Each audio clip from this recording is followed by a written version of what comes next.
শুভ সকাল আমার প্রিয় বন্ধুরা, কেমন আছো সবাই? আশা করছি সকলে অনেক বেশি ভালো আছো। আমরাও না বেশ ভালো আছি।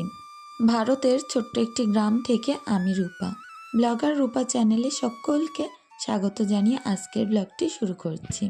প্রচণ্ড হারে বৃষ্টি, একদম বৃষ্টি থামারই নাম নেই। তবু এই মুহূর্তটা একটুখানি কম আছে, তো ভাবলাম কিছুটা জামা কাপড় তো কালকের ভিজে আছে, ওগুলোকে মেলবো। আর আজকের যে জামা কাপড়গুলো আছে কেচে আগে মেলে দিই। তো শুকানোর চিন্তা পরে, আগে ছাদের ধার দিয়ে মেলে দিয়ে রাখি।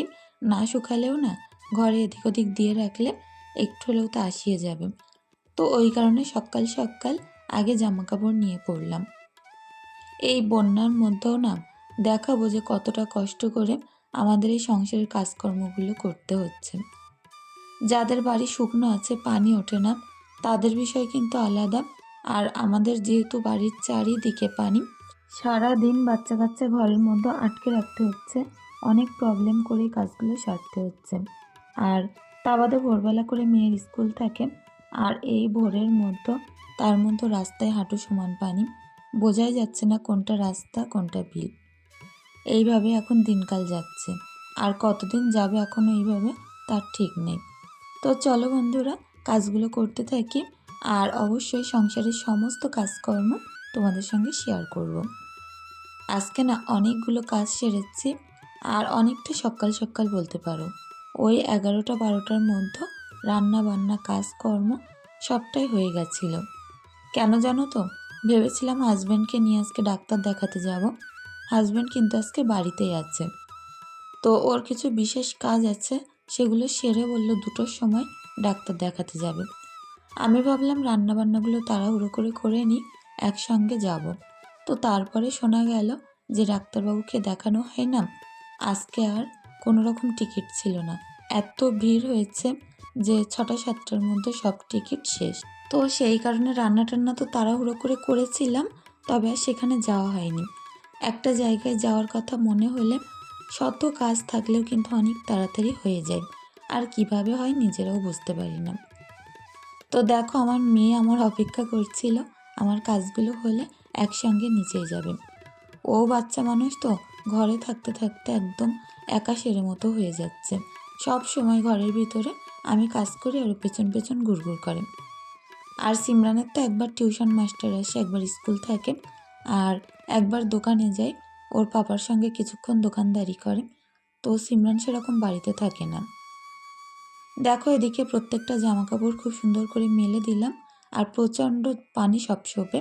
তারপরেও না ওই যে মন মানে না, ভিজে জামা কাপড় ঘরে রাখবো, একটু আসিয়ে গেলেও তারপরে ঘরে রাখতে পারবো, ওই কারণে মেলে দিয়ে আসলাম। আর দেখো, বললাম না বন্যার মধ্যে কি অসুবিধা, পুকুরে তো যেতেই পারছি না, আর সমস্ত কাজকর্ম এখানেই করতে হচ্ছে। আর দেখে হয়তো বুঝতেই পারছো কতটা পানির লেভেল। তবে একটা জিনিস কি জানো তো, এত পরিমাণে মাছ ঘুরে বেড়াচ্ছে পুকুরে, তো কি বলবো।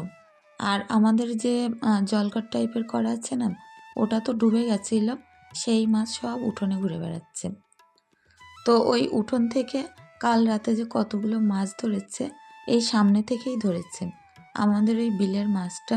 কারণ ওখানে অনেক মাছ ছাড়া ছিল, আমরা অল্প অল্প করে ধরতাম আর রান্নাবান্না করতাম। আর সেটা যেই মুহূর্তে পুকুরটা ডুবে গেছে, সমস্ত মাছ উঠোনে ঘুরে বেড়াচ্ছে। তো মাছগুলো এমনিতেও বেরিয়ে যাবে, ওই কারণে ভাবছি ধরে ধরে খেয়ে ফেলি। হাজব্যান্ড ওই কারণে উঠোন থেকে রাতে প্রায় 10 পিস মতো তেলাপিয়া মাছ ধরেছিল। তো সুন্দর জ্যান্ত অরিজিনাল তেলাপিয়া মাছ নিজেদের পুকুরের। তো সেই মাছগুলো আজকে রান্না করা হবে। অবশ্যই তোমরা পাশে থেকো, আর অনেক সুন্দর একটা হালকা সবজি বানাবো আজকে। তো দেখো, প্রত্যেকটা বাসন আমি এখন সুন্দর করে ধুয়ে নিচ্ছি, আর ঘরে মোটরের পানি এনেছি, তো সেই পানি দিয়েই ধুয়ে ফেলছি। বাইরে পানির অবস্থা খারাপ, তো এই পানিতে আর বাসন ধোয়া যাচ্ছে না। সমস্ত কাজ এখন আমাকে ওই ট্যাঙ্কির পানি দিয়েই করতে হচ্ছে। তো যাই হোক, ঝটপট করে বাসন কটা মেজে নিই, আর রান্নাটাও সারবো। একদম সকাল সকাল সমস্ত কাজ করে ফেলবো। কি জানো তো, ভিডিওর কাজ ছাড়াও আমার নিজের অনেক কাজ থাকে, যেগুলো হয়তো সবটা তোমাদের সঙ্গে আমি শেয়ার করে উঠতে পারি না। আর সারাদিন জানোই তো, একটা ছোট বাচ্চা থাকলে তার পেছনে কতটা সময় দিতে হয়।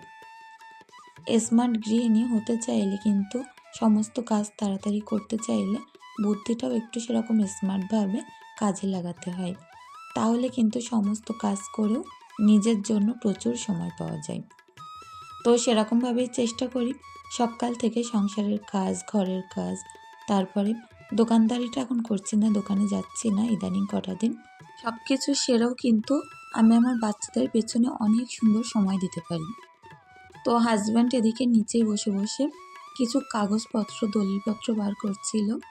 তো ও যাবে একটা কাজে, আর ঈশা ওখানে নিচেই ওর পাপার সঙ্গে খেলা করছিল, গল্প করছিল। আমি ভাবলাম ও যতক্ষণ বাড়ি থাকে থাক, আমার কাজগুলো আমি শুরু করে দিই। তো আমি এই সংসারের কাজগুলো সারবো, তারপরে ভাত খেতে দেবো হাজব্যান্ডকে, ও খেয়ে দিয়ে বেরিয়ে যাবে। তারপরে নিরিবিলি ধীরে সুস্থে রান্নাটা সারবো। কি জানো তো, পুরুষ মানুষ বাড়িতে থাকলে কিন্তু কাজের একটু প্রেশার বেশিই থাকে। কখন রান্না করব, কখন টাইমে খেতে দেব, এরকম একটা ব্যাপার। তো যাই হোক, আমরা একটা নতুন সিদ্ধান্ত নিতে চলেছি। তো হাজব্যান্ড আমাকে বারবার করে বলছে এই বর্ষায় যেহেতু এখানে ৩-৪ মাস ডুবে থাকে, এই ঘরবাড়ি ছেড়ে দিয়ে আমাদের রাস্তার ধারে একটা জায়গা আছে, সেখানে চলে যেতে। তবে কি জানো তো, আমাদের এই যে ভিটে বাড়িটা, এখানে প্রায় ৩৫ কাঠা জায়গা আছে। পুকুর টুকুর ধরে আমাদের গাড়ি রাখা ঘরটর সব কিছু মিলিয়ে অনেক জায়গা। আর যে রাস্তার ধারে, ওখানে অল্প একটুখানি জায়গা, তবে প্রপার রাস্তার উপরে। তো আমাকে বলছে এখান থেকে চলো, থাকার দরকার নেই বাচ্চা কাচ্চা নিয়ে, কারণ সাপ পোকামাকড়ের ভয় আছে। ওখানে আপাতত একটা রুম, একটা বারান্দা, একটা রান্নাঘর করি। তো কি জানো তো, অনেক কষ্ট করে তিলে তিলে এই ঘরবাড়িটা বানিয়েছি। আর বিশেষ করে আমার সবথেকে বেশি যেটা পছন্দ, আমার বাড়িতে পুকুর আছে, আর এখানে না সুন্দর একটা গ্রাম্য গ্রাম্য ফিল হয়, আর যেটা রাস্তার ধারে আমি কখনোই পাবো না। তোলা পানি, অল্প জায়গা, তারপরে অল্প একটুখানি জায়গার মধ্যে আমার সমস্ত কিছু ম্যানেজ করে নিতে হবে। আর তার থেকে বড় অসুবিধা সব সময় গাড়ির শব্দ। তো বুঝতেই পারছো, আমরা যারা ফাঁকা জায়গায় থেকে অভ্যস্ত, তারা কিন্তু ওই শহরের মতো একটুখানি জায়গায় কখনোই গিয়ে থাকতে পারবো না। হট করে বাড়ি ছেড়ে দেওয়ার এই সিদ্ধান্তটা হয়তো অনেক বড় ভুল করে বসতে পারি। তো ভাবনা চিন্তায় আছি, দেখা যাক, তোমরা কমেন্ট করো এখানে থাকবো কি অন্য জায়গায় চলে যাব। আমার তো এই জায়গাটা পুরো প্রাণ প্রিয় জায়গা বলতে পারো, যেটার সুখ হয়তো আমি অন্য কোথাও গিয়ে পাবো না। এখানে না আছে কোনো সারা শব্দ, আর মানুষজন আছে কিন্তু একটু দূরে দূরে। এত সুন্দর পরিবেশ, পুকুর, বাচ্চা কাচ্চার খেলার মাঠ। তো হয়তো 2-3টে মাস অসুবিধা হয়, আর বাদবাকি বছর কিন্তু অনেক সুন্দরভাবে কাটে। যাই হোক, তোমাদের সঙ্গে গল্প করতে করতে দেখো এই ঘরের খাটটাও কিন্তু গুছিয়ে নিলাম। আর যেহেতু সিমরান এই ঘরে থাকে, সেই কারণে না প্রত্যেক দিন ভোরবেলা ঘুম থেকে উঠে যাওয়ার পরে বই খাতা জিনিসপত্র এদিক ওদিক হয়েই থাকে। ভোরবেলা ওর স্কুল, তো ঘুম থেকে উঠেই আগে বই খাতা গুছিয়ে দিতে হয়, আর চারিদিকে জামা কাপড় এটা ওটা থেকেই যায়। সব কিছু না একা হাতে সুন্দরভাবে গুছিয়ে রাখার চেষ্টা করি।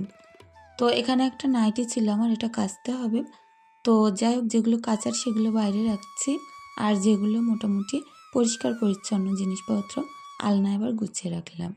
আর এই যে টেবিলটা, এটাও একটু ঝেড়ে নিচ্ছি।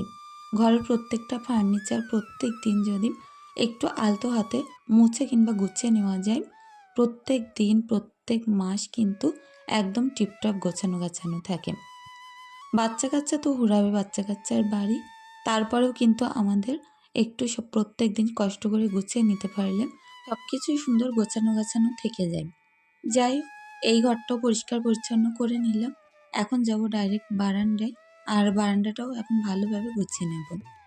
প্রত্যেক দিন রাতে করে খাওয়া দাওয়া হয় এই ডাইনিং টেবিলে। আর দেখো এখানে একটা ভাতের হাঁড়ি রেখেছি, আর হাঁড়িটাতে পানি দেওয়া আছে, এটা আমি এখান থেকে এখন সরিয়ে নেব।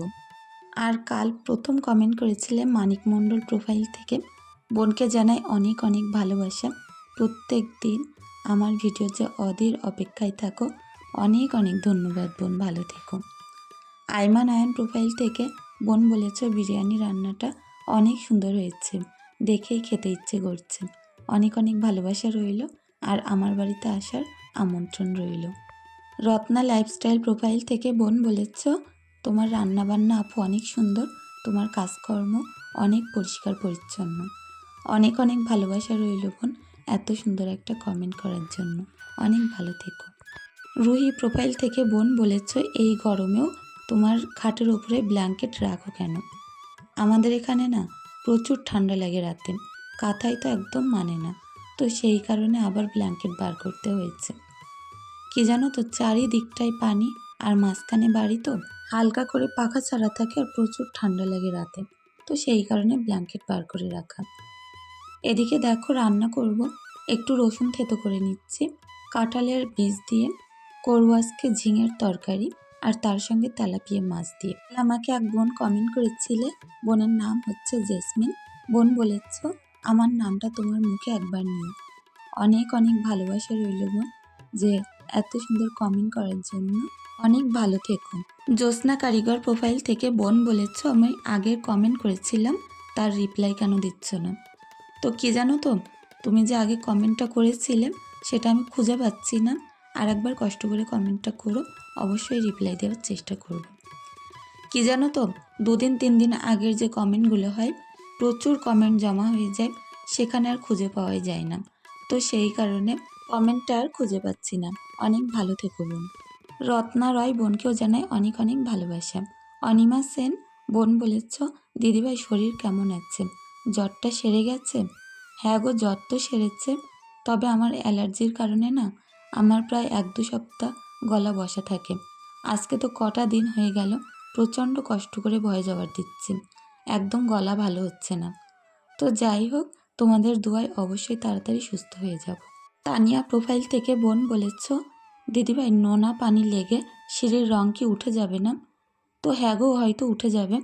আর এটাও বলেছ যে তুমি ঘরের রং করেছ, কিছুদিন বাদে রঙগুলো উঠে উঠে গেছে, হোয়াইট সিমেন্ট বেশি করে দিলে রংটা থাকবে কি না।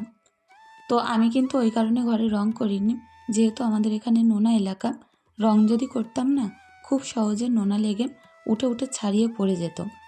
তো সেই কারণে আমার দেওর বলল হোয়াইট সিমেন্টের সঙ্গে একটু গাঢ় করে ফেভিকল আঠা দিতে, তাহলে নাকি খুব একটা বেশি রঙে অসুবিধা হয় না। তো তুমিও একবার মিস্ত্রির সঙ্গে কথা বলে কিন্তু করতে পারো। হোয়াইট সিমেন্টের সঙ্গে একটু ফেভিকল আঠা বেশি করে মেশালে না একদম পুরো দেয়ালটা তেলতেলে হয়, আর হোয়াইট সিমেন্টগুলো ওঠে না। তো যাই হোক, আমার ঘরের ভিতরে কিন্তু অনেক বছরই হয়ে গেছে, এখনও কোনো জায়গায় রং চটেনি। বাইরেটায় অতটাও ফেভিকল দেওয়া নেই, কারণ বাইরেটা কি জানো তো, বারবার বৃষ্টি হলে শ্যাদলা পড়ে যাবে আর দেখতে বাজে লাগবে। ওই কারণে ভেবেছি 1 বছর অন্তর অন্তর একটু করে হোয়াইট সিমেন্ট টেনে নেব। আর ঘরের ভিতর তো বারবার দেওয়া সম্ভব না, ওই কারণে একবারে একটু আঠা বেশি করে টেনে রেখেছি। শ্রাবণী MS ব্লগ প্রোফাইল থেকে দিদিভাই কিন্তু অনেক সুন্দর কমেন্ট করেছ, তোমাকেও জানাই অনেক অনেক ভালোবাসা। অনেক ভালো থেকো। এমডে সাজিদ বোনকেও জানায় অনেক অনেক ভালোবাসা। আর ঝুমা যা প্রোফাইল থেকে বোন বলেছ, ভিডিওতে দেখলাম তোমার কিচেন কাউন্টারটা মার্বেল লাগানো নাকি ওয়ালপেপার? আমার কিচেন কাউন্টারে মার্বেল তো লাগানো, কিন্তু তার উপরে ওয়ালপেপার মেরে নিয়েছি, দেওয়ালেও তাই। ওই কারণে কিন্তু অনেক সুন্দর এবং চকচকে আছে। অনেক ভালো থেকো বোন। ফুলমণি প্রোফাইল থেকে বোন যে প্রত্যেক দিন এত এত ভালোবাসা দাও, অনেক ধন্যবাদ। ছোট্ট পাখি বোনকেও জানায় অনেক অনেক ভালোবাসা। ইসাম অমড্রিম বোন বলেছ, তোমার ভিডিও আমি প্রত্যেক দিন কিন্তু পুরো দেখি, আর সেই সঙ্গে আজকে 2বার দেখলাম। অনেক অনেক ভালোবাসা রইল বোন, যে এতটা ভালোবাসা তুমি আমার জন্য প্রত্যেক দিন রাখো। কাল যে সকল বোনেরা কমেন্ট করেছিলে তাদেরকে জানাই অনেক অনেক ভালোবাসা। তো দেখো, এদিকে রান্নাটা কমপ্লিট করলাম, আর এই যে তেলাপিয়া মাছ দিয়ে ঝিঙে আলুর ঝোল বানালাম। এর মধ্যে দিয়েছি কাঁঠালের আঁটি। কাঁঠালের আঁটিটা না যতদিন থাকবে এখন প্রায় প্রত্যেক দিনই রান্না হবে। আমার যে এত ভালো লাগে কি বলবো, প্রত্যেকটা সবজি দিয়েই আমি রান্না করে থাকি। আমার মা তো দেখতাম শাক দিয়ে কেটে রান্না করতো, এত ভালো লাগতো না। আমার হাজবেন্ড যেহেতু খায় না, ওই কারণে আমি আর কুচিয়ে দিয়ে রান্না করি না, গোটা গোটা দিই, আর রান্না হয়ে গেলে তুলে নিই। প্রত্যেক দিন রান্না শেষে দেখো কিচেন কাউন্টার আর এই যে গ্যাস ওভেনটা এই হাতে একদম 5 মিনিটে পরিষ্কার করে নিই। তাহলে কিন্তু সন্ধ্যায় আসলে মনে হয় একদম চকচকে একটা রান্নাঘর, যেখানে এসে রুটি করতে রান্না করতে ভালো লাগে। ভাতের হাঁড়ি তরকারিটা আপাতত ওই টেবিলটার উপরে রেখেছি, জুড়িয়ে গেলে তারপরে ডাইনিং টেবিলে নিয়ে যাব। এখন দেখো মাজা বাসনগুলো উপর করে নিচ্ছি। র্যাক পুরো খালি হয়ে গেছে। এখান থেকে অনেক জিনিসপত্র সরিয়ে আলাদা করে রেখেছি। আর যে জিনিসপত্রগুলো দেখা যাচ্ছে প্রত্যেক দিন দরকার, সে কটাই মাত্র এখানে রাখছি। কারণ কি জানো তো, গাদা গাদা বাসন বার করে রাখলে প্রত্যেক সাজে দেখবে অনেক গাদা গাদা মাজতে হয়। এখন স্নানটা সেরে ফেললাম। আমার কিন্তু 12টার মধ্যে সমস্ত কাজকর্ম, রান্নাবান্না সবটাই হয়ে গেছিল। তো এখন বাজে ঠিক 1:20, ভাত বেড়ে নিয়ে চলে আসলাম। হাজব্যান্ড যেহেতু বাড়িতে এসছে, স্নান করতে গেছে, ও আসলে তারপরে একসঙ্গে বসে আমরা খেয়ে নেব। একসঙ্গে বসে খাওয়ার কিন্তু মজাই আলাদা। তো সেই কারণে চেষ্টা করি যেদিন করে বাড়ি থাকে আমরা একটু তাড়াতাড়ি আর একসঙ্গে বসে খাওয়ার জন্য, বাচ্চা কাচ্চা সাথে নিয়ে। তো প্রচণ্ড জোরে বৃষ্টি হচ্ছে, এখন খেতে বসবো। এদিকে করেছি একটু শুটকি ভর্তা। শুটকিটা পুড়িয়ে সুন্দর করে পেঁয়াজ কাঁচা লঙ্কা তেল দিয়ে ভর্তা করেছি। আর তার সঙ্গে দেখো এই মাছের সবজি। তো বন্ধুর আজকের ভিডিওটি এখানেই শেষ করব, আর বেশি দূর বাড়াবো না। আমার ভিডিওর ভিতরে, আমার কথার ভিতরে যদি তোমাদের কিছু খারাপ লাগে প্লিজ ক্ষমা সুন্দর দৃষ্টিতে দেখো।